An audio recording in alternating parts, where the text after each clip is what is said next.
कोई लक्ष्य बड़ा नहीं, पर जीता वही जो डरा नहीं। स्वागत है दोस्तों आपके अपने चैनल CS प्रीति सिंह क्लासेस में। KP सिंह यानी कि मैं आज आपको ऐसा रिवीजन कराने जा रहा हूं कि आपका मोटिव और मोटिवेशन दोनों ही कहीं ना कहीं पीक पर होंगे। आपका मोटिव है एग्ज़ाम पास करना, और मोटिवेशन इस टाइम पर डाउन हो सकता है एज़ यूजली जो बच्चों का डाउन होता है। कितना भी हमको अच्छे से अच्छा प्रिपरेशन हो, लेकिन एग्ज़ाम टाइम पर हमारा एक फियर हमारे एक माइंड में बना ही रहता है। अब बच्चों, उस फियर को हम दूर कैसे करें, उस फियर से कैसे हम कहीं ना कहीं कम आउट हो जाएं, या हम कैसे उस पर्टिकुलर फियर पर कंट्रोल कर पाएं, ये सारा एस्पेक्ट हमारे रिवीजन का एक मोटिव होता है। और this is very closely to the examination. हम कह सकते हैं एग्जामिनेशन की अब जस्ट 2 या 3 दिन हमारे हैं, और उससे पहले हम जब ये रिवीजन कर रहे हैं तो इसका सिर्फ मोटिव एक ही है कि मैं आपके साथ आपको ले करके बैठूं और आप मेरे साथ फैक्ट को रीड आउट करो, जिससे जो नर्वसनेस हावी होती है, जो कंटेंट को बार बार हमको पढ़ना पड़ता है, कंटेंट हमें समझ नहीं आ रहा होता, या कई बार एक लाइन को हम 3-3 बार पढ़ रहे होते हैं, ये सब जो प्रेशर होता है, जो एंजाइटी होती है, उस पर्टिकुलर प्रेशर और एंजाइटी से हम बाहर आ पाएँ। तो आज उसी मोटिव को लेकर के मैं आपके साथ जुड़ा हूं कि कुछ कंटेंट मैं आपके साथ खुद ही रिवाइज करूंगा और आप भी मेरे साथ साथ रिवाइज करेंगे। तो आपको लगेगा एक वे आउट, आपको एक वे आउट मिलेगा। बीच बीच में आपकी मदद करता रहूँगा, आपको समझाता रहूँगा। लेकिन इस रिवीजन की अगर हम बात करें, ये रिवीजन आपके लिए काफ़ी हद तक यूज़फुल है, लेकिन एक पॉलिसी माइंड में लेके मत चलना। हम यहाँ डिटेल में किसी कंसेप्ट को समझ नहीं रहे हैं। मैं लॉट मोर एग्जाम्पल जो क्लास के दौरान दिया करता हूँ, वो एग्जाम्पल्स यहाँ पर आपको देखने को नहीं मिलेंगे। यहाँ सिर्फ हम रिवाइज कर रहे हैं, थोड़ा बहुत एडवाइस जरूर दे सकता हूँ, थोड़े बहुत एग्जाम्पल जरूर दे सकता हूँ, लेकिन उस हद तक हम एग्जाम्पल नहीं देंगे जो एक एक लाइन को समझने के लिए हम काफ़ी डिटेल में एग्जाम्पल्स क्लास में दिया करते हैं। बट स्टिल हमारा मोटिव ये होगा कि ओवरऑल कोर्स जो है उसे हम रिवाइज करने का प्रयास करें। इसके साथ साथ आपके बड़े सारे डाउट्स जनरली माइंड में आते रहते हैं। उन सारे डाउट्स की भी मैं आज आपसे बात कर लेता हूँ। जैसे एक बच्चों के साथ बहुत बड़ा डाउट आ रहा है कि सर एग्ज़ाम वाले दिन हमें क्या करना होगा, कैसे करना होगा, ये करना होगा, वो करना होगा। आप स्ट्रेस लेना छोड़ें। आपको जिस तरीके से ये रिवीजन मिल रहा है, एग्ज़ाम से पहले एक गाइडेंस वीडियो मिल जाएगा। आप हाफ एन आवर का उस गाइडेंस वीडियो को देखोगे, देन आफ्टर आपकी सारी प्रॉब्लम सॉर्ट आउट हो जाएंगी। एग्ज़ाम वाले दिन क्या करना है सारा मैं उस पर R&D कर रहा हूँ। क्या क्या एडमिट कार्ड में है आपके, किस तरीके की प्रॉब्लम्स आपको आ सकती हैं, आप कैसे उन्हें सॉर्ट आउट करोगे, वो सारी चीज़ें आपको अवेलेबल हो जाएंगी एग्ज़ाम से पहले। ठीक बात है। तो ये मेरी रिस्पॉन्सिबिलिटी, आप इसको छोड़ें कि एग्ज़ाम वाले दिन हमें क्या करना है। अभी हमें क्या करना है, इस बात पर हम फोकस करें। प्रॉब्लम क्या चल रहा है अभी हमारे साथ में? प्रॉब्लम हमारा यही है कि सर बार बार हम रिकॉल कर रहे हैं, भूल जा रहे हैं। बहुत सारे बच्चों के माइंड में ऐसा आ रहा होगा कि सर हम रिटेन ही नहीं कर पा रहे हैं। जो आपका कंटेंट है हम उसे पढ़ते हैं, या जो भी कंटेंट है हमारा हम उसे पढ़ते हैं, हमको ऐसा लगता है आगे आगे पढ़ते जा रहे हैं, पीछे पीछे भूलते जा रहे हैं, या एक एक लाइन 4-4 बार पढ़ना पड़ रहा है। ये आपके साथ ही नहीं, दुनिया के हर किसी बच्चे के साथ होता है। वो क्यों होता है, उसके पीछे रीज़न है। सिलेबस को जब हम लास्ट टाइम में पढ़ रहे होते हैं तो एक प्रेशर होता है, और प्रेशर में एंजाइटी, टेक्निकल वर्ड बोल रहा हूँ, एंजाइटी एक क्रिएट होती है। एंजाइटी का मतलब कह सकते हैं एक तरीके से घबराहट टाइप का क्रिएट होता है। हमारा जो कहीं ना कहीं कंसंट्रेशन है वो लूज़ होना स्टार्ट हो जाता है, और कंसंट्रेशन लूज़ होता है तो हम कई बार एक लाइन को भी मल्टीपल टाइम्स पढ़ते हैं। तो आपका कंसंट्रेशन लूज़ ना हो, इसलिए सपोर्ट के तौर पर मैं आपके साथ हूँ, और एग्ज़ाम वाले दिन तक मैं आपके साथ रहूँगा। दैट मीन्स हम हर एक सब्जेक्ट का रिवीजन करने वाले हैं। ये भी बच्चों के माइंड में कुछ क्वेश्चंस चल रहे होंगे कि सर हम रिवीजन कितना करने वाले हैं। रिवीजन हम हर एक सब्जेक्ट का करने वाले हैं। बच्चे कह रहे हैं कि सर एग्जाम के टाइम पर रिवीजन करना क्या ये ठीक रहेगा, क्या ये जस्टिफाइड रहेगा? मैं आपसे कहता हूं कि अगर आप रिवीजन यहाँ नहीं भी करोगे, मैं यहाँ कोई चुटकुले नहीं सुना रहा, मैं यहाँ पर कोई कहानियाँ नहीं सुना रहा हूँ, मैं यहाँ पर कोई गाने नहीं गा रहा हूँ, मैं यहाँ पर कोई फालतू की बकवास नहीं कर रहा हूँ। मैं सिर्फ आपका वो कंटेंट जो एग्जामिनेशन में आने वाला है उसे बोल रहा हूँ, आप सुन रहे हैं। मैं बोल रहा हूँ, आप सुन रहे हैं। और आप ये भी जानते होंगे पढ़ने से ज़्यादा सुनने से कहीं ना कहीं रिटेन रहता है, और सुनने से ज़्यादा देखने से भी रिटेन होता है। मैं यहाँ कंटेंट दिखा भी रहा हूँ, मैं यहाँ कंटेंट बोल भी रहा हूँ और सुना भी रहा हूँ, तो आपके लिए वो इक्वली बेनिफिशियल होगा। कोई बच्चा ये ना समझे कि it's a wastage of time, it's not a wastage of time. और एग्जाम के जितना ज़्यादा क्लोज होकर के जा रहा है उतनी ज़्यादा आपकी घबराहट होती है। उस घबराहट के दौरान आप खुद से कंसंट्रेट ना कर पाए तो कम से कम सुन तो सकते हैं। दूसरा एक बात और मैं आपके साथ करना चाहता हूँ, थोड़ा सा टाइम जरूर लूँगा, उसके बाद हम रिवीजन पर आएंगे। और ये ज़रूरी भी है, एक बैकग्राउंड ज़रूरी है, हम क्या कर रहे हैं हमको मालूम होना चाहिए, अदरवाइज हमारे साथ प्रॉब्लम हो जाता है। जब तक हमको हमारे टारगेट का, हमको हमारे वे आउट का, हमको हमारे मैकेनिकल वे का मालूम ना हो, तब तक हमारे पेट में घबराहट चलती रहती है, गड़बड़ चलती रहती है। हमें कहीं ना कहीं एक प्रॉपरली मतलब अनईजी सा हम फील करते हैं, हम एक तरीके से कह सकते हैं। और वो क्यों करते हैं, इसका एक छोटा सा एग्जाम्पल है। आपके आंखों से पट्टियाँ बांध दी जाएँ और आपको किसी वैन में बिठा दिया जाए या ट्रेन में बिठा दिया जाए, और वैन चले जा रही है, ट्रेन चला जा रहा है, या कोई व्हीकल चला जा रहा है, कैसा फील होगा? बच्चे कहेंगे सर बड़ा डर सा फील होगा, पता नहीं कहाँ से ला रहे हैं, कहाँ लेके जा रहे हैं, कुछ अता पता ही नहीं चल रहा। क्यों? क्योंकि आपको नहीं मालूम कि कहाँ से चल रहे हैं, कहाँ हमको पहुँचना है, ये कुछ नहीं मालूम हमको। तो इसलिए कई बार दिक्कत सी रहती है। वे आउट में आपको बता देता हूँ, रिवीजन करने वाले हैं, सारे सब्जेक्ट का रिवीजन करने वाले हैं। पर्पज़ हमारा ये है कि जो एग्ज़ाम टाइम पर आप खुद पढ़ते हो, उसके बजाय मैं आपको बोल बोल करके बता रहा हूँ, सुना रहा हूँ, कंटेंट को एक्सप्लेन कर रहा हूँ, एलोबरेट कर रहा हूँ, तो आपके लिए वो कहीं ना कहीं टाइम सेविंग हो जाएगी, कि जो आपकी एंजाइटी के टाइम पर आपको कंटेंट को रिवाइज करने में ज़्यादा टाइम लग रहा होता है। दूसरा, एग्ज़ाम के लिए रिटेन भी ज़्यादा से ज़्यादा रहेगा। ठीक बात है। पॉइंट वाइज पॉइंट डिस्कशन करेंगे, जैसे कि ऑब्जेक्टिव क्वेश्चंस को ईजिली हम सॉल्व कर पाएँ, ये एक हमारा वे आउट रहेगा। उसी वे आउट से हम यहाँ पर पढ़ाई करेंगे। तो बिल्कुल भी घबराने की ज़रूरत नहीं है, बिल्कुल भी ऐसा फील करने की ज़रूरत नहीं है कि ये रिवीजन हमारे एग्जाम में क्या बेनिफिट देगा, और आपको 4 दिन बाद एग्जाम जब होगा तो ऑटोमेटिकली आपको पता चल जाएगा कि ये आपको क्या बेनिफिट देने वाला है। कंसेप्ट मैंने यहाँ पर उठाया सबसे पहले डिमांड एंड सप्लाई, CSEET का हम रिवीजन कर रहे हैं, और इसमें डिमांड एंड सप्लाई की हम बात कर रहे हैं। और जब हम डिमांड एंड सप्लाई की हम बात करते हैं तो यहाँ पर बहुत सारे एलिमेंट हमारे सामने आते हैं। जैसा कि मैंने पहले ही बोला कि मैं बहुत ज़्यादा यहाँ एक्सप्लेन नहीं करूँगा, लेकिन एक क्वेश्चन डिमांड से हमारा बनता है। और वो डिमांड से क्या क्वेश्चन बनता है कि वो आपसे पूछना चाहता है कि which of the following element is related to the demand. तो यहाँ पर इसमें से कौन सा एलिमेंट डिमांड से रिलेटेड है। देखो, टॉपिक के तौर पर अगर मैं बात करूँ तो डिमांड की डेफिनेशन है, जिसको मैंने यहाँ पर पॉइंट वाइज पॉइंट तोड़ रखा है। कई बार एग्जामिनर क्वेश्चन बना देता है कि ये इनमें से कौन सा एलिमेंट डिमांड का एलिमेंट है, तो बाकी सारे एलिमेंट में से कोई एक एलिमेंट डिमांड का डालता है, वो बाकी कुछ अदर थिंग्स इधर उधर मेंशन कर देता है। या 3 एलिमेंट डिमांड के डालता है और बाकी सारा कुछ ऐसे ही कुछ मेंशन कर देता है, तो उसमें लिखता है which of the following is related to the demand, या एक्सेप्ट करके। तो ऐसा क्वेश्चन वो बना सकता है।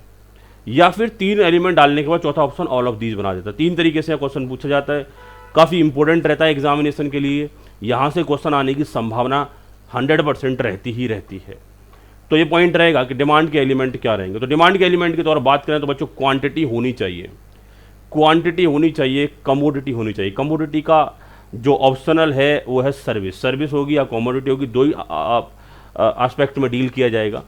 तो क्वांटिटी होनी चाहिए, सर्विस या कमोडिटी होनी चाहिए, साथ ही साथ में कोई कंज्यूमर भी होना चाहिए, और कंज्यूमर की बिलिंगनेस, इच्छा भी होनी चाहिए, एबिलिटी होनी चाहिए।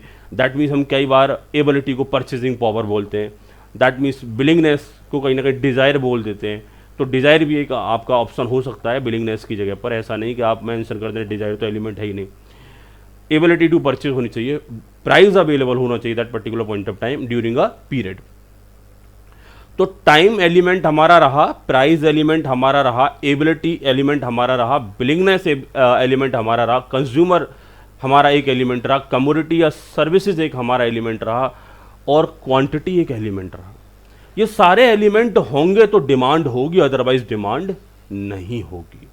बात क्लियर समझ आ रहा है? तो यहाँ हम बात कर रहे हैं डिमांड की, तो ये सारे एलिमेंट अवेलेबल होंगे तो डिमांड होगी, अदरवाइज डिमांड नहीं होगी। तो ऐसे क्वेश्चन यहाँ पर पूछे जाएंगे जिसमें ये सर्टेन एलिमेंट अवेलेबल होंगे, एक ऑप्शन ऑल ऑफ दीज भी हो सकता है। बात क्लियर? डिमांड को डिफाइन किया मैंने, जैसा कि बोला एग्जाम्पल्स में बहुत ज़्यादा नहीं लूँगा, अदरवाइज हमें बहुत टाइम लगता है। तो सारी थिंग्स को हमें रिवाइज करना है, सारे चैप्टर्स को रिवाइज करना है, तो थोड़ा सा हमें शॉर्ट में चलना पड़ेगा। डिटर्मिनेंट्स ऑफ डिमांड की बात कर रहा हूँ, या फैक्टर अफेक्टिंग द डिमांड। यहाँ से क्वेश्चन पूछा जाता है which of the following factor is the determinants of demand, या which of the following factor affect the demand. इस टाइप से क्वेश्चन पूछा जाता है। फैक्टर की बात करें तो वो ऐसे फैक्टर जो डिमांड को अफेक्ट करते हैं, मतलब ऐसे फैक्टर जिनकी वजह से डिमांड बढ़ सकती है या डिमांड कम हो सकती है, that is known as determinants of demand. नाम से ही क्लियर, जो डिमांड को डिटरमाइन कर दे that is known as determinants of demand. Determinants की बात करूं, price of the goods, price की वजह से डिमांड पर फर्क पड़ता है। आप सभी जानते हो, अगर आप कोई गुड्स परचेज करने जा रहे हो, प्राइस सस्ता हो या कई बार प्राइस ज़्यादा हो, दोनों से डिमांड पर इंपैक्ट पड़ता है। कई बार प्राइस बढ़ने से भी डिमांड बढ़ जाती है, कई बार प्राइस कम होने से भी डिमांड बढ़ जाती है। ऐसा नहीं कि हमेशा प्राइस कम होने से डिमांड बढ़ती है। बेसिक फंडामेंटल तो यही कहता है कि प्राइस कम होने से डिमांड बढ़ जाती है। डिमांड, लॉ ऑफ डिमांड तो यही कहता है प्राइस कम होगा तो डिमांड बढ़ जाएगा, और प्राइस अगर बढ़ेगा तो डिमांड कम हो जाएगा। लेकिन कुछ एक्सेप्शनल सिचुएशन भी है जहां पर प्राइस बढ़ने से डिमांड बढ़ती है। जैसे फैशनेबल प्रोडक्ट की बात करें तो फैशनेबल प्रोडक्ट में क्या होता है, जितना महंगा होगा उतना ज़्यादा वो परचेज किया जाएगा। फैशनेबल प्रोडक्ट अगर सस्ता हो जाता है तो उसे कौन परचेज करेगा, वो कहाँ फैशनेबल रहेगा। तो मैं आपसे वही बात कर रहा हूँ, डिटर्मिनेंट्स ऑफ डिमांड की बात कर रहा हूँ या फैक्टर अफेक्टिंग द डिमांड की बात कर रहा हूँ। तो सबसे पहला एलिमेंट बच्चों हमारा रहेगा प्राइस ऑफ द गुड्स, यानी गुड्स के प्राइस से कहीं ना कहीं डिमांड पर इंपैक्ट पड़ता है। मैंने क्या बात किया, गुड्स के प्राइस से डिमांड पर इंपैक्ट पड़ता है। प्राइस बढ़ेंगे तो कहीं ना कहीं डिमांड आपकी कम हो जाएगी, प्राइस कम होंगे डिमांड आपकी क्या हो जाएगी, बढ़ जाएगी। तो रिलेशनशिप अगर हम देखें तो प्राइस और डिमांड के बीच में कैसी रिलेशनशिप रही, इनवर्स रिलेशनशिप। एग्जामिनेशन में क्वेश्चन आ जाता है कि बताओ डिमांड और प्राइस के, price of the goods and demand के बीच में रिलेशनशिप कैसा रहेगा, तो आप क्या बोलोगे, इनवर्स रिलेशनशिप, मतलब अपोजिट रिलेशनशिप। दूसरा, दैट मीन्स अपोजिट रिलेशनशिप का मतलब प्राइस बढ़ेंगे तो डिमांड कम होगी और प्राइस कम होंगे तो डिमांड बढ़ जाएगी। इसे बोला जाता है नेगेटिव रिलेशनशिप या फिर इनवर्स रिलेशनशिप।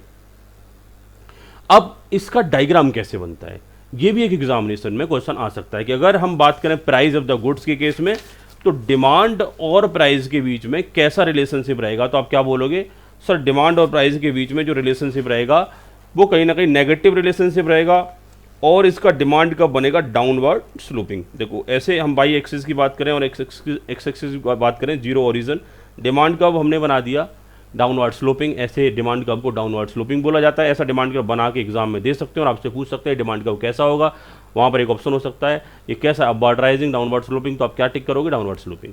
इसमें क्या होता है, अगर लेट सपोज यहाँ हम प्राइस लेते हैं और यहाँ हम डिमांड लेते हैं, तो लेट सपोज 10 रुपये का प्राइस है तो डिमांड हमारी लेट सपोज 100 यूनिट है।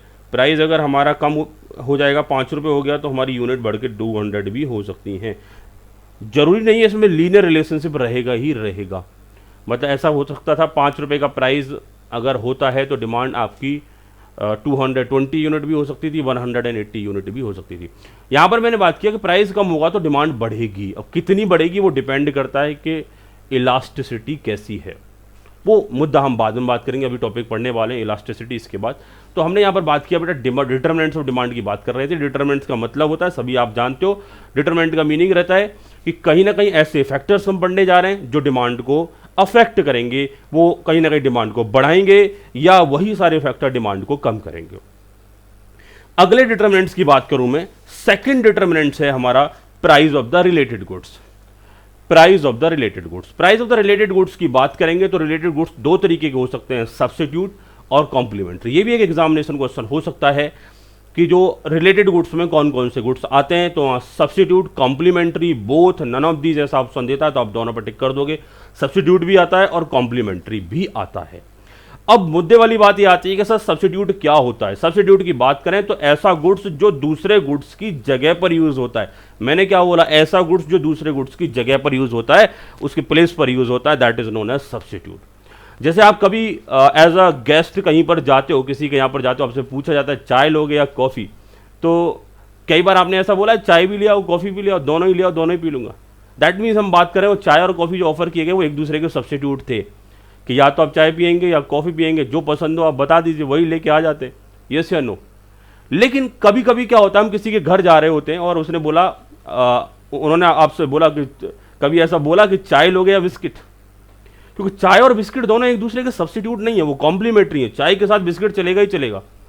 आपने कभी ऐसा बोला, उन्होंने बोला चाय लोगे या बिस्किट, आपने कहा चलो रहने दो चाय, रहने दो बिस्किट लेके आ जाओ। तो ये एक हम कहेंगे एक ऐसा एग्जाम्पल कॉम्प्लीमेंट्री में हमको लाना पड़ेगा, क्योंकि ऐसा कभी नहीं हो सकता कि हम ऐसे बोलें कि चाय रहने दो बिस्किट लेके आओ, क्योंकि जब भी जाएगा दोनों साथ में जाएगा, उसके लिए कोई पूछता भी नहीं। अगर कोई पूछता भी तो आपको लगेगा ये कैसे इंसान है, बड़े मूर्ख टाइप के प्राणी लग रहे हैं, इन्हें कुछ नॉलेज है या नहीं है, यस या नो। अंदर ही अंदर आपकी अंतरात्मा उस सामने वाले व्यक्ति को बहुत सारा भला बुरा सुना रही होगी, क्योंकि उन्होंने ऐसा क्वेश्चन ही पूछा। ऐसा कोई नहीं पूछता, क्योंकि वो कॉम्प्लीमेंट्री गुड्स है, एक गुड्स दूसरे के साथ चलेगा ही चलेगा। आप कभी बिना पेट्रोल के बाइक चला सकते हो, या बिना बाइक के या बिना किसी व्हीकल के पेट्रोल को कंज्यूम कर सकते हो? पेट्रोल तो बाइक चलाने की काम आएगी ना, व्हीकल चलाने के काम आएगी, कार चलाने के काम आएगी। बात समझ पा रहे हो ना? तो कहीं ना कहीं व्हीकल और जो फ्यूल होता है वो दोनों आपस में कॉम्प्लीमेंट्री होते हैं, दोनों की जरूरत पड़ती है। तो कुछ चीज़ें कॉम्प्लीमेंट्री होती हैं, कुछ सब्स्टिट्यूट होती हैं। सब्स्टिट्यूट का मतलब अगर एक थिंग्स यूज़ कर रहे हैं तो उसका दूसरा यूज़ नहीं कर रहे हैं। अगर हम लक्ष्य से नहा रहे हैं, अगर हम लक्ष्य से नहा रहे हैं तो इसका मतलब ये नहीं कि हमाम भी यूज़ करेंगे या लाइफ बॉय भी यूज़ करेंगे या डिटॉल भी यूज़ करेंगे। ऐसा कुछ करने वाले हैं क्या? बच्चे कह रहे हैं जी नहीं करने वाले। साबुन तो एक ही करेंगे ना, एक साबुन से नहाने के बाद दोबारा से फिर कोई दूसरा साबुन थोड़ी ना लगाएंगे। जिसे नहा लिए उसे नहा लिए, वो बात अलग है। तो substitute that means goods used in place of other. अगर हम बात करें कॉम्प्लीमेंट्री गुड्स, तो गुड्स यूज्ड साइमल्टेनियसली, ऐसे गुड्स जो साइमल्टेनियसली यूज़ किए जाते हैं। जैसे चाय के साथ हम बिस्किट कंज्यूम कर रहे होते हैं तो ये साइमल्टेनियसली गुड्स हो गए। तो ऐसा क्वेश्चन आ सकता है कॉम्प्लीमेंट्री क्या होगा? तो कॉम्प्लीमेंट्री होगा गुड्स यूज साइमल्टेनियसली, और सब्स्टिट्यूट में यूज होगा goods used in place of other. Simultaneously की बात करूं तो फॉर एग्जांपल के तौर पर पेन एंड इंक दोनों के दोनों कॉम्प्लीमेंट्री हैं, बाइक एंड पेट्रोल कॉम्प्लीमेंट्री हैं, एसी एंड इलेक्ट्रिसिटी दोनों ही कॉम्प्लीमेंट्री हैं। अब मुद्दे वाली बात यह आती है कि सर इसमें रिलेशनशिप क्या होता है? अब रिलेशनशिप किस किस की चेक करनी है? देखो, हालांकि मैंने कंपैरिजन या 3 थिंग्स का करवाया, price of the goods, demand of the main goods और demand of the complementary goods. देखो, प्राइस ऑफ द गुड्स और डिमांड ऑफ द गुड्स की तो बातें हमने पहले वाले पॉइंट में कर ली। ये जो 2 पॉइंट हमने यहाँ कवर किए ना, इन दोनों की बातें हम फर्स्ट पॉइंट में कर चुके हैं। प्राइस ऑफ द गुड्स और demand of the same goods में क्या रिलेशनशिप होता है, हमने बात करी थी नेगेटिव रिलेशनशिप होता है। देखो वहां पर, यहां पर भी वही रिलेशनशिप दिख रहा है। इन दोनों के बीच में तो नेगेटिव रिलेशन होगा, इन दोनों के बीच में price of the goods and हम बात करेंगे डिमांड ऑफ सेम गुड्स या डिमांड ऑफ मेन गुड्स। बात क्लियर है? फॉर एग्जाम्पल के तौर पर हम पेट्रोल और उसके प्राइस की बात करें तो हमेशा इन्वर्स रिलेशनशिप होगा, लेकिन पेट्रोल के प्राइस और बाइक की डिमांड की बात करें तो रिलेशनशिप हमारा कैसा होगा, ये हमको यहां जानने की जरूरत है। तो कॉम्प्लीमेंट्री गुड्स में ये रिलेशनशिप भी मजे की बात है कि वो इनवर्स ही होता है। जैसा मेन गुड्स में रिलेशनशिप होता है वैसा ही कॉम्प्लीमेंट्री गुड्स में रिलेशनशिप होता है। दैट मीन्स हम price of the goods and demand of the complementary goods की अगर हम बात कर रहे हैं, price of the main goods and demand of the complementary goods की बात कर रहे हैं, तो रिलेशनशिप हमारा इनवर्स ही रहेगा। यहां पर हमारा रिलेशनशिप चेंज नहीं होगा। तो देखेंगे डायग्राम अगर इनवर्स है तो डायग्राम भी हमारा कैसे बनेगा? डाउनवर्ड स्लोपिंग बनेगा। अगर आपसे पूछा जाए price of the goods and demand of the complementary goods का डायग्राम कैसे बनेगा, तो आप क्या बोलोगे? डायग्राम बनेगा हमारा डाउनवर्ड स्लोपिंग। कैसा डायग्राम बनेगा? Downward sloping. जहां जहां इनवर्स रिलेशनशिप होगा, जहां जहां नेगेटिव रिलेशनशिप होगा, वहां डिमांड कब बनेगा? Downward sloping. बच्चों सुन पा रहे हो? वहां डिमांड कब बनेगा? Downward sloping. आगे बढ़ते हैं। हमने यार रिलेशनशिप की बात कर रहे थे। रिलेशनशिप है price of the goods. Diagram दिखाई दे रहा है, एग्जांपल भी दे रहा हूं आपको। पेट्रोल का प्राइस अभी 80 रुपए के आसपास चल रहा है, गिर करके ₹1 पर लीटर हो जाता है। अगले दिन पेरेंट्स को क्या बोलने वाले हो? अब तो स्कूटी दिला दो, अब तो बाइक दिला दो। क्यों? क्योंकि पब्लिक ट्रांसपोर्ट से भी जाते हैं, वैसे भी कोरोना फैल रहा है और वहां बहुत महंगा पड़ता है। अब ₹1 का पेट्रोल डलवाएंगे, 1 लीटर, सारे दिन बाइक घुमाएंगे, कौन सा खर्चा आने वाला है? दैट मीन्स हम बात कर रहे हैं पेट्रोल का प्राइस डाउन हुआ, मतलब प्राइस ऑफ द गुड्स, तो उसका कॉम्प्लीमेंट्री क्या था? बाइक। पेट्रोल का प्राइस डाउन हुआ, इनवर्स रिलेशनशिप, बाइक की डिमांड बढ़ जाएगी, कार की डिमांड बढ़ जाएगी, स्कूटी की डिमांड बढ़ जाएगी। यस या नो? क्या हमारा ये डायग्राम, क्या हमारा ये जो इंडिकेशन है वो करेक्ट प्रूव हो रहा है? बच्चे कह रहे हैं जी सर बिल्कुल प्रूव हो रहा है। पेट्रोल के प्राइस कम होंगे, शोर मचाना स्टार्ट कर दोगे, बाइक दिला दो, बाइक दिला दो, हाँ या ना? बच्चे कह रहे हैं जी सर बिल्कुल। चलो आगे बढ़ते हैं। पेट्रोल का प्राइस 5,000 रुपये पर लीटर होता है। जो कार से भी जा रहे हैं ना वो भी पैदल चलना स्टार्ट कर देंगे, भाई पैदल ही चले जाएंगे, मेहनत कर लेंगे, कहाँ से लाएंगे इतने पैसे? प्राइस ऑफ द गुड्स बढ़ा, पेट्रोल का प्राइस बढ़ा, ऑटोमेटिकली मार्केट में व्हीकल्स की डिमांड कम हो जाएगी। दैट मीन्स कह सकते हैं कॉम्प्लीमेंट्री में, ध्यान से सुनना, कॉम्प्लीमेंट्री में इनवर्स रिलेशनशिप होता है। कॉम्प्लीमेंट्री में कैसा रिलेशनशिप होता है? इनवर्स रिलेशनशिप होता है। आगे बढ़े, चलो जी नेक्स्ट पॉइंट पे चलते हैं। सब्स्टिट्यूट। सब्स्टिट्यूट की बात करेंगे। Substitute goods, these goods used in place of other, हम पहले ही बात कर चुके हैं। जैसे टी एंड कॉफी, चाय और कॉफी दोनों हम कभी एक साथ डिमांड नहीं करते। कोक एंड पेप्सी कभी हमने ऐसा कहा, किसी ने पूछा बताओ कोक लोगे या पेप्सी के, कोक भी ले आओ पेप्सी भी ले आओ, वो कहेंगे कहाँ से ये भुक्कड़ भूखा इंसान आ गया, बाहर निकालो इससे। बॉल पेन और जेल पेन, कभी एग्जाम में ऐसा करने वाले हो कि बॉल पेन और जेल पेन दोनों ही पकड़ के लिख रहे हो?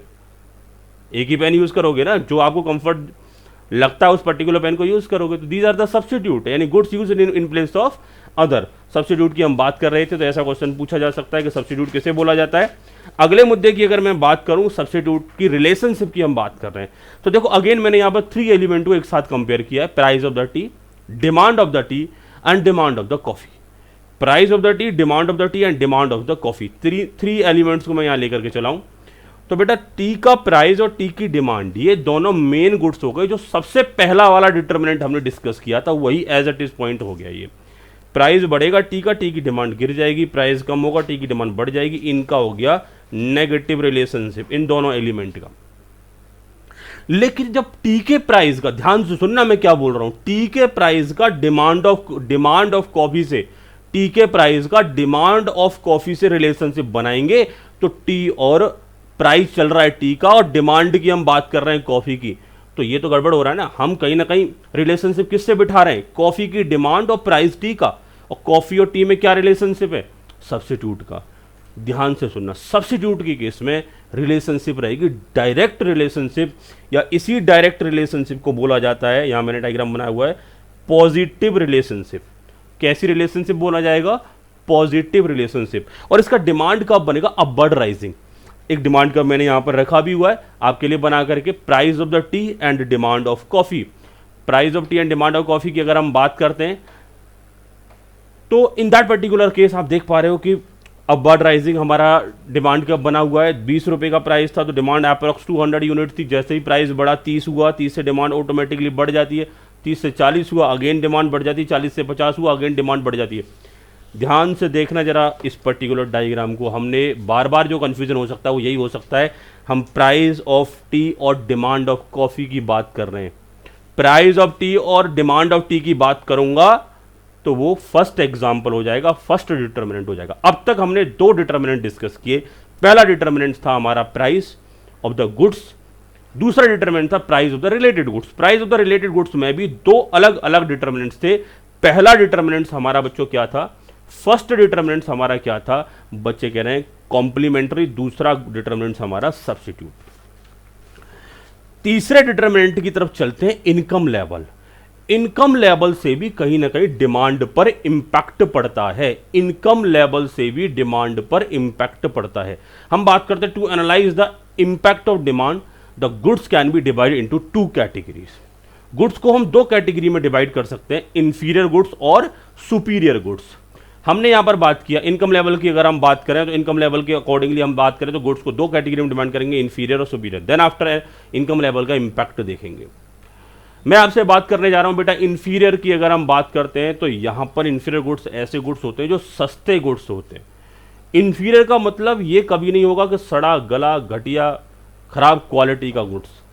मैंने क्या बोला, इंफीरियर का मतलब ये कभी नहीं होगा कि वो सड़ा हुआ गुड्स है या घटिया क्वालिटी का गुड्स है या बेकार गुड्स है। Inferior superior in terms of in monetary terms देखे जाते हैं, किसके लिए ज़्यादा पैसे खर्च करने पड़ रहे हैं, किसके लिए कम पैसे खर्च कर रहे हैं। एक एग्जांपल देता हूं बेटा, मेटल्स की बात करता हूं। मेटल्स में मैं लोहे की बात करता हूं और मेटल्स में मैं गोल्ड की बात करता हूं। गोल्ड को सुपीरियर बोला जाएगा। और अगर हम बात करें अगर हम गोल्ड के अलावा अगर हम बात करें लोहे की बात करते हैं या आयरन की बात करते हैं तो इन दैट पर्टिकुलर केस उस आयरन को क्या बोला जाएगा, इंफीरियर बोला जाएगा। रीजन साफ है, गोल्ड महंगा आता है, आयरन सस्ता आता है। लेकिन इन एक्चुअलिटी में देखा जाए तो आयरन ज़्यादा सॉलिड होता है। आयरन की अगर हम बात करें वो ज़्यादा स्ट्रांग होता है। दैट मीन्स आप बिल्डिंग्स में कभी देखा आप गोल्ड यूज़ करते, बच्चे कह रहे हैं नहीं सर गोल्ड की बनवा लेंगे, आप उतना ज़्यादा पावरफुल नहीं होगा गोल्ड जितना पावरफुल आयरन होता है। तो हम कह सकते हैं, लेकिन आयरन बहुत सस्ता होता है क्योंकि जो लोहा है बहुत ज़्यादा मिलता है और गोल्ड बहुत ही बड़ा मुश्किल से कलेक्ट करना पड़ता है, तो उसकी वैल्यू ज़्यादा है और वो सिर्फ ऑर्नामेंट में यूज़ होता है क्योंकि थोड़ा सा पीली धातु है, चमकीली धातु है, तो इन दैट पर्टिकुलर केस वो थोड़ा महंगा हो जाता है। वो सुपीरियर है गोल्ड और आयरन इन्फीरियर है। इसका मतलब ये कभी नहीं कह सकते कि हमेशा जो सस्ता गुड्स होगा वो सड़ा हुआ या बेकार घटिया क्वालिटी का गुड्स होगा, ऐसा हम कभी यूज़ नहीं करेंगे। हम बात करेंगे इन्फीरियर की, तो वो सस्ते गुड्स को हम इन्फीरियर गुड्स बोल करके चलते हैं। कई बार सस्ता अच्छा होता है, जैसे हम बात करें, हम अनाज मार्केट से परचेज करते हैं तो अनाज सस्ता होता है, ठीक है। और अगर हम बात करेंगे, और बहुत सारी थिंग्स ऐसी होती हैं जिन्हें मार्केट्स, खाने पीने के आइटम होते हैं जिन्हें परचेज करते हैं तो वो महंगे होते हैं, ठीक बात है। तो इस महंगे हुए, इसका मतलब वो कहीं ना कहीं सुपीरियर की कैटेगरी में आएंगे, सस्ते होंगे तो इन्फीरियर की कैटेगरी में आएंगे। इनकम लेवल की बात करेंगे तो इनका कहना है इनकम लेवल भी एक पर्टिकुलर पर्सन की डिमांड पर इंपैक्ट डालती है। जब आपकी इनकम कम होती है तो कहीं ना कहीं आपका इन्फीरियर गुड्स के साथ में बेटर रिलेशनशिप होता है। हमने इन्फीरियर गुड्स की बात करेंगे, इनकम बढ़ेगी तो इन्फीरियर गुड्स की डिमांड कम हो जाएगी, सिंपल सी बात है। अभी आप CS कोर्स कर रहे हो, अभी आपको पेरेंट्स से पैसे मांगने में हेजिटेशन होता है, तो अभी आपने अपनी फेरारी नहीं खरीद रखी, मर्सिडीज नहीं खरीद रखी, BMW नहीं खरीद रखी। जब खुद पैसे कमाओगे करोड़ों में, बहुत अच्छा अर्न करोगे, तो आप पैसा खर्च भी ज़्यादा करोगे। तो अभी तो आप इन्फीरियर गुड्स यूज़ करते हो, जैसे पब्लिक ट्रांसपोर्ट यूज़ कर लिया, सस्ते में काम चला लिया, लेकिन इनकम लेवल बढ़ेगा तो उस पब्लिक ट्रांसपोर्ट को छोड़ दोगे, मजबूरी में भी छोड़ना पड़ेगा। कई बार टाइम की कमी होती है, आप चाह करके भी आप ज़्यादा पैसे खर्च करोगे और ऐसी सर्विस अवेल करोगे जिससे फास्टेस्ट वे में काम हो सके।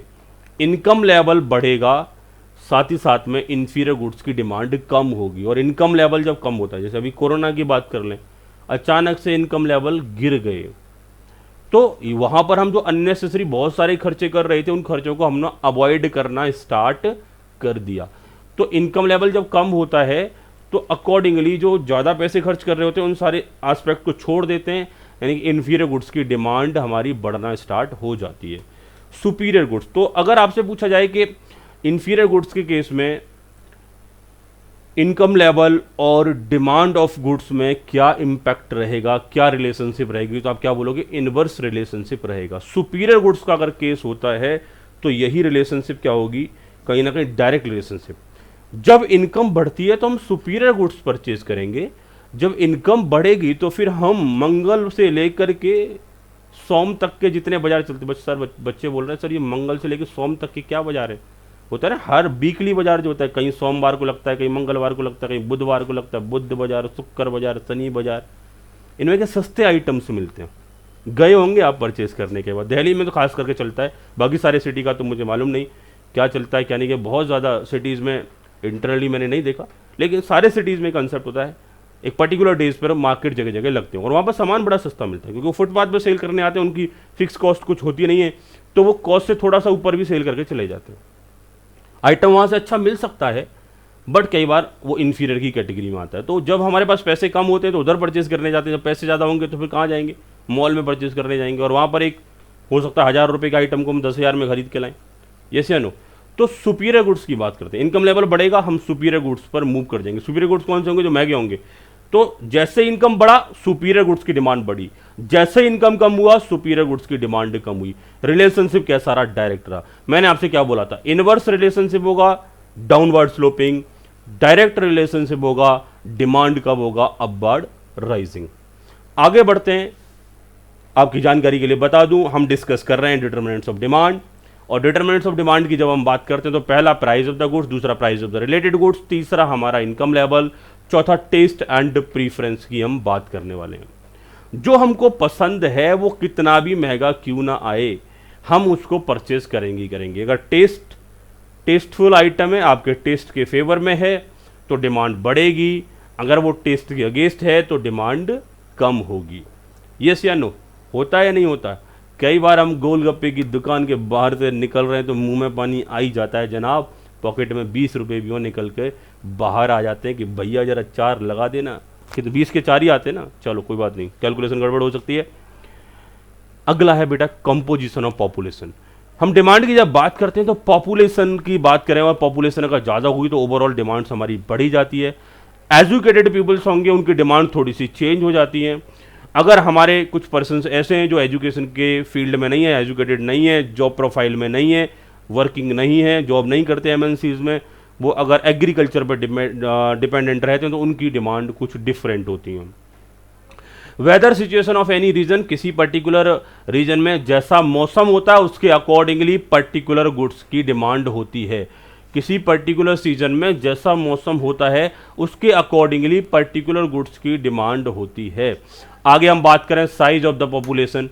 अगर आगे हम बात करें साइज ऑफ द पॉपुलेशन, और साइज ऑफ द पॉपुलेशन भी कहीं ना कहीं डिमांड पर इम्पैक्ट डाल रही होती है, क्योंकि साइज़ की अगर हम बात करेंगे, जिस लेवल की अगर हमारी पॉपुलेशन है, जितना ज़्यादा पॉपुलेशन उतना ज़्यादा डिमांड, जितना कम पॉपुलेशन उतना कम demand.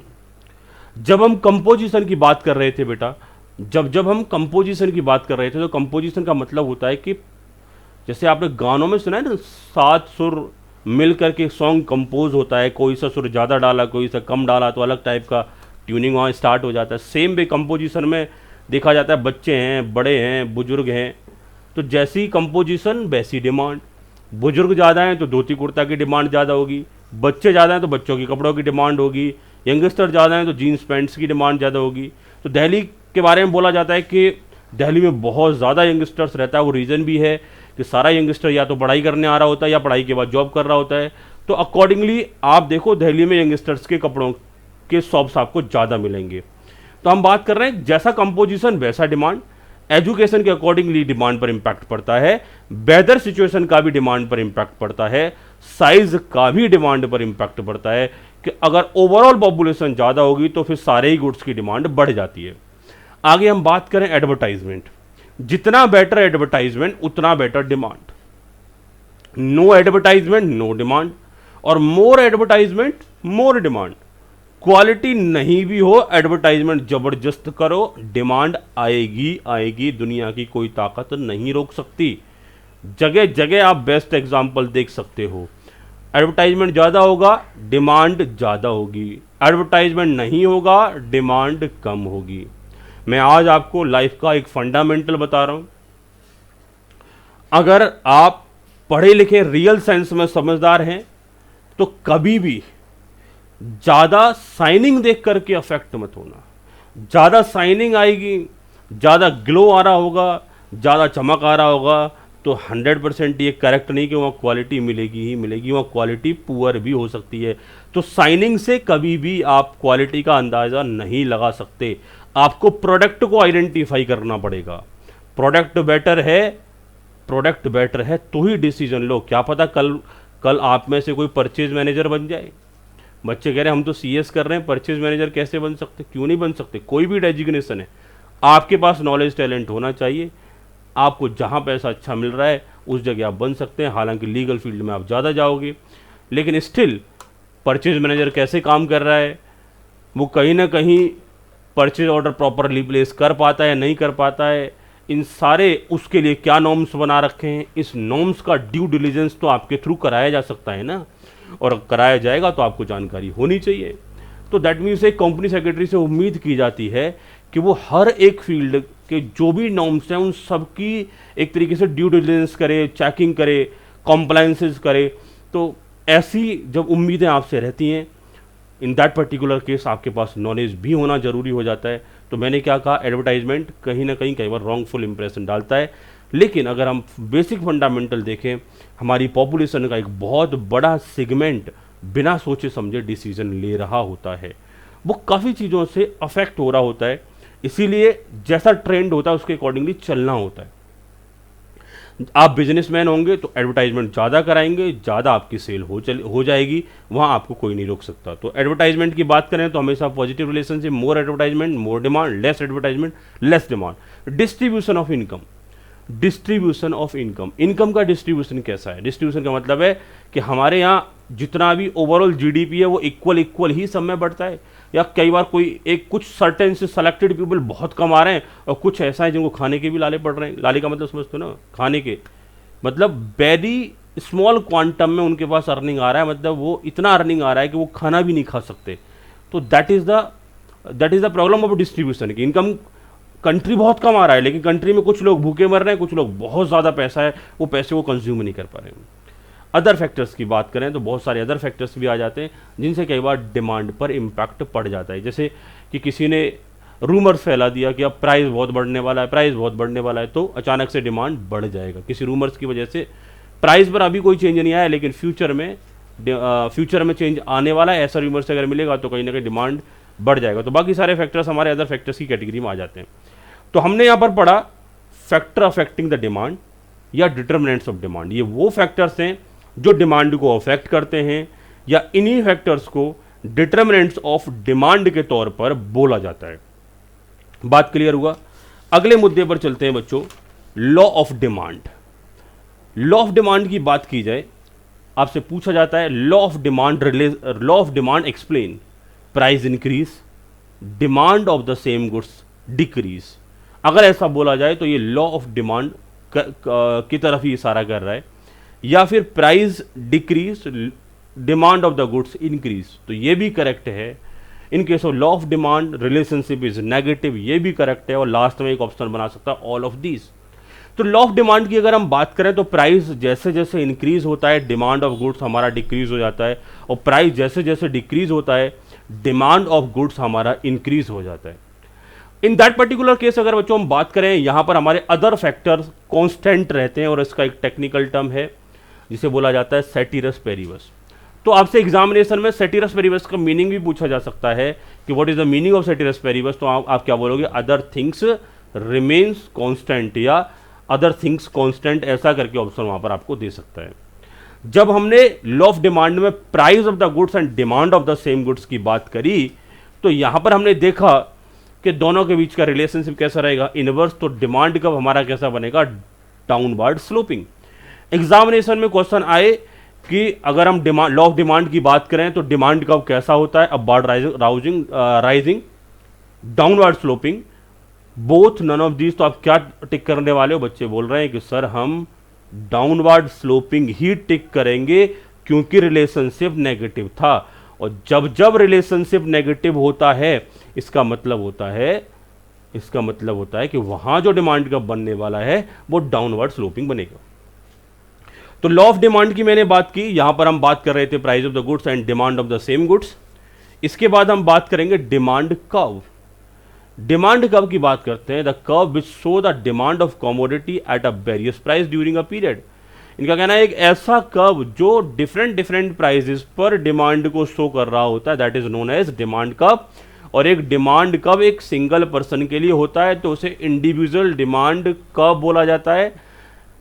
For individual person known as individual demand curve. और सारी मार्केट को रिप्रेजेंट करने वाला जो डिमांड कर्व होता है उसे मार्केट डिमांड कर्व बोला जाता है। एग्जामिनेशन में क्वेश्चन आ सकता है बच्चों कि for individual person demand curve is known as individual demand curve, market demand curve, both none of these. तो क्या टिक करोगे?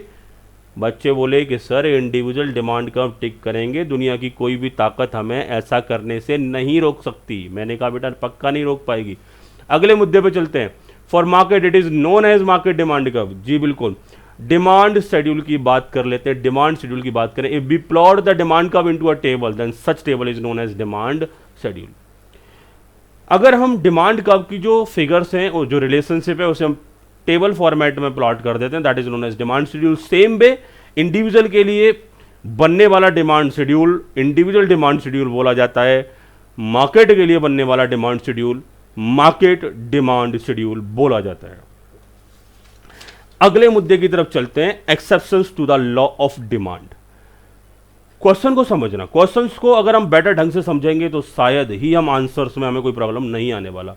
मैंने आपको बोला था लॉ ऑफ डिमांड क्या होता है, आपने मुझे बताया सर इसको तो हम 1 मिनट में बता सकते हैं। जब हम लॉ ऑफ डिमांड की बात करते हैं तो लॉ ऑफ डिमांड में आता है प्राइस बढ़ेगा तो डिमांड कम होगा, प्राइस कम होगा डिमांड बढ़ेगा, other things remains constant ceteris paribus. Sir other things remains constant के साथ सेटिरस पेरिवस भी बोलना जरूरी है? दोनों में से कुछ एक भी बोल सकते हो, दोनों का मीनिंग सेम ही रहेगा। मैंने यहां क्या बोला, मोटे मोटे तौर पर हम बात करें, प्राइस बढ़ेगा डिमांड कम होगा, प्राइस कम होगा डिमांड बढ़ेगा। अपोजिट इनवर्स रिलेशनशिप है। मैंने क्या बोला जनाब, जब जब हम लॉ ऑफ डिमांड की बात करेंगे, exception to the law of demand की बात करेंगे, लॉ ऑफ डिमांड की बात करेंगे तो प्राइस कम डिमांड ज्यादा, प्राइस कम डिमांड ज्यादा, प्राइस ज्यादा डिमांड कम, यस या नो, इनवर्स रिलेशनशिप। लेकिन अभी मैं क्या पढ़ाने वाला हूं आपको, अभी क्या रिवाइज कराने वाला हूं, हम यहाँ बात कर रहे हैं बेटा एक्सेप्शन। ये पॉइंट जरा ध्यान से सुनना। एक्सेप्शन, एक्सेप्शन का मतलब होता है जस्ट अपोजिट। तुम इधर जाओ तो हम इधर जाएंगे, अगर तुम इधर गए तो हम उधर जाएंगे। ये सुनो, बचपन में झगड़ा हुआ होगा दोस्तों के साथ, तुम इधर खेलोगे तो हम तुम्हारे साथ नहीं खेलेंगे, हम इधर खेलेंगे। तो वो एक्सेप्शनल केस हो जाया करते थे। 10-12 बच्चे एक जगह खेल रहे हैं, उसमें 1-2 एक्सेप्शनल होता ही है। बोले तुम खो खो खेलोगे तो हम कबड्डी खेलेंगे, तुम कबड्डी खेलोगे तो फिर हम खो खो खेलेंगे, तुम्हें जो करना है वो हमें नहीं करना। That is known as exceptions. Demand कब क्या कर रहा है, डिमांड कब बोल रहा है जी नेगेटिव रिलेशनशिप होगी, किसके बीच में होगी, प्राइस एंड डिमांड के बीच में होगी। यस या नो? बच्चे कह रहे हैं जी बिल्कुल, बिल्कुल सत्य वचन, ऐसा ही होगा। नेगेटिव रिलेशनशिप होगा प्राइस ऑफ द गुड्स और डिमांड के बीच में। लेकिन हर एक एक्सेप्शन के केस में नेगेटिव रिलेशनशिप नहीं होगा, मतलब डायरेक्ट रिलेशनशिप होगा। जहां प्राइस और गुड्स के बीच में डायरेक्ट रिलेशनशिप होगा, that is known as exception to the law of demand. आगे बढ़ने की बात कर रहा हूं मैं आपसे, एक एक करके बात कर लेते हैं। हर एक केस में आपको डायरेक्ट रिलेशनशिप बनेगा। एक क्वेश्चन एग्जामिनेशन में पूछा जा सकता है, in case of exception to the law of demand diagram कैसा बनेगा? डायग्राम बनेगा अपवर्ड राइजिंग। डायग्राम कैसा बनेगा? Upward rising. Exception to law of demand में डायग्राम हमारा अपवर्ड राइजिंग होगा ही होगा। सबसे पहले हम बात करते हैं गिफिन गुड्स की बात कर रहे हैं। गिफिन पैराडॉक्स भी बोला जाता है, गिफिन गुड्स भी बोला जाता है, या इंफीरियर गुड्स भी बोला जाता है। ऐसा क्यों बोला जाता है? क्योंकि इंफीरियर गुड्स वो गुड्स होते हैं जो सस्ते होते हैं। इन पर थ्योरी दी थी गिफिन ने, तो उसे गिफिन पैराडॉक्स बोला जाता है। पैराडॉक्स का मतलब होता है रूल्स एंड रेगुलेशन, या थ्योरी कह सकते हैं। गिफिन गुड्स की अगर हम बात करें तो ये गिफिन पर्सन ने दी थी, तो गिफिन पैराडॉक्स या गिफिन गुड्स बोला जाता है सस्ते गुड्स को। गिफिन गुड्स के केस में डायरेक्ट रिलेशनशिप होती है। प्राइस कम होगा तो डिमांड भी कम होगी, प्राइस ज़्यादा होगा तो डिमांड भी ज़्यादा होगी। प्राइस ज़्यादा होगा तो डिमांड भी ज़्यादा होगी। मैं आपसे बात कर रहा हूँ, आप कई बार ऐसा करते होगे, कोई सामान परचेज कर रहे हो, आप कोई गुड्स परचेज कर रहे हो तो प्राइस देखते हो। छोटे बच्चे से भी आप कंपेयर कराओगे ना, बता कौन सा पसंद आ रहा है, तो शॉपकीपर उसके सामने अगर प्राइस बोल रहा है ना, तो वो जो सस्ता वाला प्राइस है उसे तो वो इग्नोर कर देगा, बोले ये नहीं, उसे क्वालिटी का कुछ नहीं पता, लेकिन वो सस्ते वाले को इग्नोर करेगा ही करेगा। क्यों? क्योंकि कहीं ना कहीं एक माइंडसेट, एक इकोनॉमिस्ट कहता है कि ह्यूमन माइंडसेट यही होता है कि प्राइस कम होगा तो वो क्वालिटी को इन्फीरियर एज्यूम करेगा और in that particular case demand कम हो जाएगी अगर पॉकेट में पैसे हैं तो। हमने बात किया price of the inferior goods. Inferior goods की अगर हम बात करेंगे, price of the inferior goods अगर डाउन होता है तो डिमांड गिर जाएगी। अगर प्राइस बढ़ता है इन्फीरियर गुड्स का, प्राइस बढ़ता है तो फिर वो सुपीरियर में आ जाएगा ना। इन दैट पर्टिकुलर केस आपका रिलेशनशिप कहीं ना कहीं हम डिमांड की बात करेंगे तो डिमांड बढ़ जाएगी। तो इन्फीरियर गुड्स की बात करें या गिफिन गुड्स की बात करें, डायरेक्ट रिलेशनशिप रहेगा। Higher the price better the quality, कहीं ना कहीं एक माइंडसेट होता है, जितना बेटर प्राइस होगा, जितना ज़्यादा प्राइस होगा उतनी बेटर क्वालिटी होगी, तो यहाँ भी पॉजिटिव रिलेशनशिप रहेगा। फैशनेबल प्रोडक्ट कभी भी सस्ते हुए तो उन्हें कोई दुनिया की ताकत नहीं खरीद सकती। बेटा जूट समझते हो? जूट बोरा जिससे बनता है, जिसमें सब्जियां भर के आती हैं। अगर एक बोरे का जीन्स सिलवा दिया जाए और 10 रुपये में सेल किया जाए, आप खरीद लोगे क्या? कभी नहीं खरीद सकते। और उसी बोरे का जीन्स सिलवाया जाए जिसे कोई एक्टर पहन के आए और फिर वो करोड़ों में सेल हो रहा है, लाखों में सेल हो रहा है, बहुत सारे पर्सन उसे खरीद सकते हैं भाई, इतने वैल्यू का आइटम है। फैशनेबल प्रोडक्ट है क्योंकि तब उसे परचेज किया जाएगा एक फैशनेबल प्रोडक्ट के तौर पर। और फैशनेबल प्रोडक्ट को तभी परचेज किया जाता है जब वो महंगा होता है। बहुत सारे कपड़े ऐसे होते हैं जो फैशनेबल होते हैं, ऐसा है कि उन्हें आप मुट्ठी के अंदर बंद कर सकते हो, इतने हल्के कपड़े होते हैं। और अगर वो थाउजेंड्स में आ रहा है, 10-15 हज़ार का आ रहा है, तो शायद हम उसे परचेज कर लेंगे। लेकिन अगर उसको कोई 50 रुपये में फुटपाथ पे खड़े होकर सेल करे, सेम प्रोडक्ट 50 रुपये में सेल करे, तो हम उसे खींच के पहले फाड़ के देखेंगे, इतना हल्का है, कमज़ोर होगा, फट जाएगा, कल ही फट जाएगा। 50 रुपये में सामान ले रहे हैं तो पहले देख तो नहीं मजबूत टिकाऊ है या नहीं है। तो फैशनेबल प्रोडक्ट तभी सेल होता है जब वो महंगा हो। अगर वो सस्ता हुआ तो उसकी डिमांड गिर जाती है। तो यहाँ पर रिलेशनशिप कैसा होगा? प्राइस ज़्यादा होगा तो डिमांड ज़्यादा होगी, प्राइस कम होगा तो डिमांड गिर जाएगी। डायरेक्ट रिलेशनशिप हो गया, सेम डायरेक्शन, एक ही डायरेक्शन में ये हमारे कहीं ना कहीं एरोज जा रहे हैं। तो फैशनेबल प्रोडक्ट के केस में भी डिमांड कर्व का जस्ट अपोजिट होता है, क्योंकि डिमांड कर्व में तो इन्वर्स होता है, यहाँ क्या हो रहा है? डायरेक्ट या पॉजिटिव हो रहा है। पढ़ क्या रहे हैं हम? बच्चे कह रहे हैं सर आप पढ़ा रहे हो हमें exception to the law of demand. और जब हम exception to the law of demand की बात करते हैं तो ये वो केसेस होते हैं जहां पर रिलेशनशिप हमारी डायरेक्ट होती है, इनवर्स नहीं होती।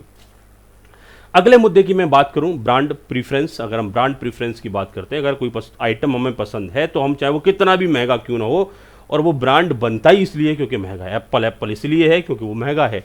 इवन दो अगर एप्पल की बात करें तो बहुत सारे जनमानुस समझते हैं, ह्यूमन बींग, बहुत सारे पर्सन उसे परचेज कई बार ना भी करें, क्योंकि उसके सर्टेन से जो ऐप होते हैं वो जो एप्पल के स्टोर से ही मिलते हैं, बाकी सारे प्ले स्टोर वगैरह से नहीं मिलते।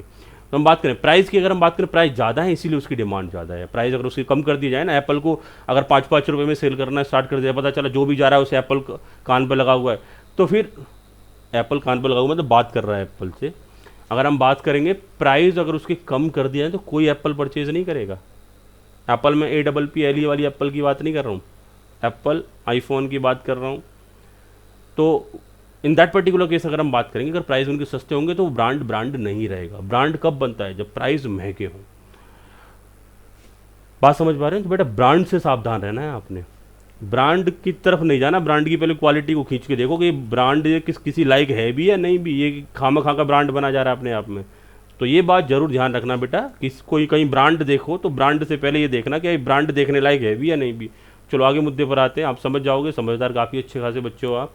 प्राइस की हम बात कर रहे हैं तो प्राइस अगर बढ़ेगा डिमांड बढ़ेगा, प्राइस कम होगा डिमांड कम हो जाएगा। और अपने आप में ब्रांड तभी बनता है जब आप प्राइस अच्छे खासे रखते हो।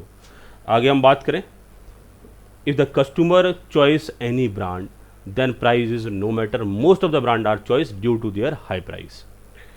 Future expectations about the price, अगर हम बात करें ये भी अपने आप में एक exception to the law of demand है। लॉ ऑफ डिमांड क्या कहता है? प्राइस बढ़े तो डिमांड कम होती है और प्राइस कम हो तो डिमांड बढ़ती है। लेकिन फ्यूचर एक्सपेक्टेशन से अभी प्राइस में कोई चेंज नहीं आया, लेकिन उम्मीद है फ्यूचर में प्राइस बढ़ेंगे, तो यहाँ बिना चेंज के डिमांड बढ़ रही है, तो एक्सेप्शन ही तो है। आगे इम्पल्सिव परचेज, इम्पल्सिव परचेज का मतलब होता है परचेज विदाउट एनी कैलकुलेशन, जो आंख बंद करके परचेज करते हैं ना। लेट्स सपोज आपकी पॉकेट में एक ऐसा डेबिट कार्ड रहता है जिसमें थाउजेंड्स ऑफ करोड़ रुपीस पड़े रहते हैं, आप सारी ज़िंदगी ATM में ही खड़े रहें, पैसे ही निकालते रहें, तो भी आपके पैसे खर्च नहीं होंगे। अगर ऐसा डेबिट कार्ड आपकी पॉकेट में है तो वहाँ लॉ ऑफ डिमांड देखोगे कि इसका प्राइस ज़्यादा है तो मैं नहीं खरीदूंगा, इसका प्राइस कम है तो मैं नहीं खरीदूंगा। वहाँ तो आप लो भाई कार्ड स्वैप करता हूँ, सामान पैक कराओ, 4-6 असिस्टेंट साथ में लेके जाओगे, वो भी साथ में पर शॉपिंग करके लाएंगे। यस या नो? इम्पल्सिव परचेज में लॉ ऑफ डिमांड काम नहीं करता। इनकॉर्पोरेशन ऑफ सेटिरस पेरिबस, इनका कहना है जब सारे फैक्टर एक साथ चेंज हो रहे होते, उथल पुथल हो रही होती, तो भी लॉ ऑफ डिमांड एकदम से हैंग हो जाता है, पागल हो जाता है, वो काम नहीं कर पाता। Change in the other factor, बाकी सारे फैक्टर्स में चेंज आता है तो लॉ ऑफ डिमांड गड़बड़ कर जाता है। क्योंकि लॉ ऑफ डिमांड का हम बात कर रहे तो हमने क्या बोला था? Other things remains constant. क्या बोला था? Other things remains constant, ceteris paribus. Demand कब तभी काम करेगा जब वो बाकी सारी चीज़ें चेंज नहीं होंगी, बाकी सारी चीज़ें साइमल्टेनियसली चेंज हो रही हैं, तो इन that particular case law of demand काम नहीं करेगा। मैंने यहां बात करी बच्चों आपके साथ में ब्रांड प्रीफरेंस को लेकर के। हम रिवीजन कर रहे हैं CSEET economic and business environment chapter है हमारा। कहीं ना कहीं अभी जो पर्टिकुलर चैप्टर में जो हम टॉपिक डिस्कस कर रहे हैं वो डिमांड की हम बात कर रहे हैं, डिमांड से रिलेटेड हम रिवीजन कर रहे हैं। और अभी रिवीजन में हम 10 मिनट का ब्रेक लेते हैं, ब्रेक के बाद फिर हम अगली क्लास स्टार्ट